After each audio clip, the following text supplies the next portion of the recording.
Radhe Radhe. Hi friends, அனைவருக்கும் வணக்கம். எல்லோரும் எப்படி இருக்கீங்க ஃப்ரெண்ட்ஸ்? நான் நல்லா இருக்கீங்களா?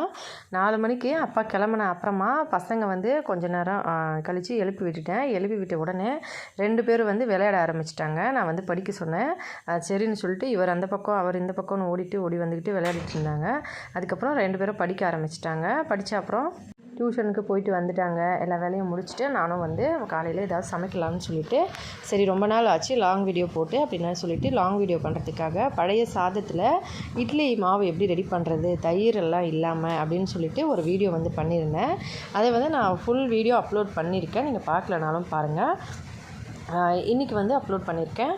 அதை வந்து நான் இந்த இதுலேயே வந்து இந்த வீடியோக்கு மேலேயே வந்து லிங்க்லேயும் கொடுக்குறேன் பாருங்கள். ரொம்பவே ஈஸியாக நம்ம மீதியான சாதத்தை வச்சு செய்கிற மாதிரி செஞ்சுருந்தேன். அதுக்கப்புறம் காலையில் வந்து டீ எல்லாம் போட்டுட்டு பசங்களும் நானும் வந்து டீ குடிச்சுக்கிட்டோம். காலையில் நல்ல மழையாக இருந்தது. இட்லிக்கு வந்து நான் ஆல்ரெடி டால்மா செஞ்சுருந்தேன். அந்த டால்மாவையும் வச்சு சாப்பிட்டுட்டு அதுக்கப்புறம் டீ எல்லாம் குடிச்சிட்டு பசங்களுக்கு பொரி கொஞ்சம் டீ கொஞ்சம் இது வந்து லேட்டாக தான் சாப்பிட்ருந்தோம். கொஞ்சமாக குடிச்சிட்டு அதுக்கப்புறம் நான் காலையில் சமைக்க ஆரம்பிச்சிட்டேன். காலையில் என்ன சமைச்சிருந்தேன்னா சாதம், அதுக்கப்புறம் டால்மா செஞ்சுருந்தேன்.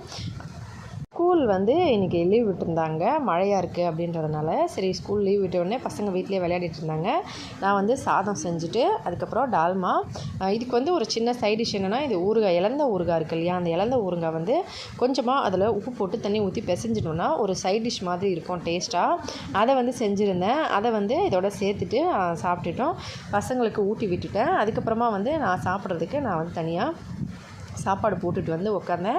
பசங்களுக்கு ஊட்டின அப்புறமா சரி நான் சாப்பிட்லாம் அப்படின்னு சொல்லிட்டு சாப்பாடையும் எடுத்து வச்சுட்டு உட்காந்து சாப்பிட்டுட்டு அதுக்கப்புறமா கொஞ்ச நேரம் பாத்திரம்லாம் கழுவி எல்லா வேலையும் முடிச்சுட்டு ஈவினிங் வேறு அரிசி வாங்க போகணும். அதனால் வந்து சீக்கிரமாக சாப்பிட்டுட்டேன். ரொம்ப நாளைக்கு அப்புறம் மசாலா டால்மா செஞ்சுருக்கேன்.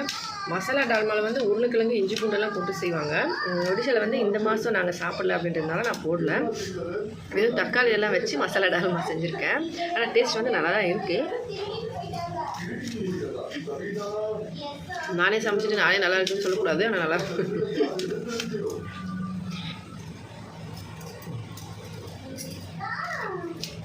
அதெல்லாம் சாப்பிட்டுட்டு பாத்திரம்லாம் கழுவி விட்டுருப்பேன்.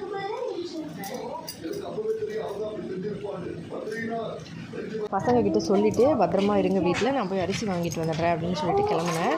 பார்த்தா இவன் இந்த வண்டியை கொண்டு வந்து வச்சுருக்கான். இதை காமிச்சிட்டு ஜாலியாக போகிறேன்னு தெரியல. நான் வந்து போய் ஸ்கூட்டி எடுத்துகிட்டு சொன்னேன். ஆனால் அரிசியே கொடுக்கலைங்க. நாளைக்கு விலாகில் பார்க்கலாம். நாளைக்கும் வராதான், 2 நாள் கழித்து தான் வரும்னு சொல்லியிருக்காங்க. நைட்டுக்கு டால்மா சாதம் கீரை வச்சு சாப்பிட்ருந்தோம். இவ்வளோ தான் friends full day vlog. Video பிடிச்சிருந்தா மறக்காமல் லைக் பண்ணி ஷேர் பண்ணி சப்ஸ்கிரைப் பண்ணுங்கள். ஹெல்த்தியாக சாப்பிட்டு சந்தோஷமாக சேஃபாக பத்திரமா வருங்க. நன்றி, வணக்கம்.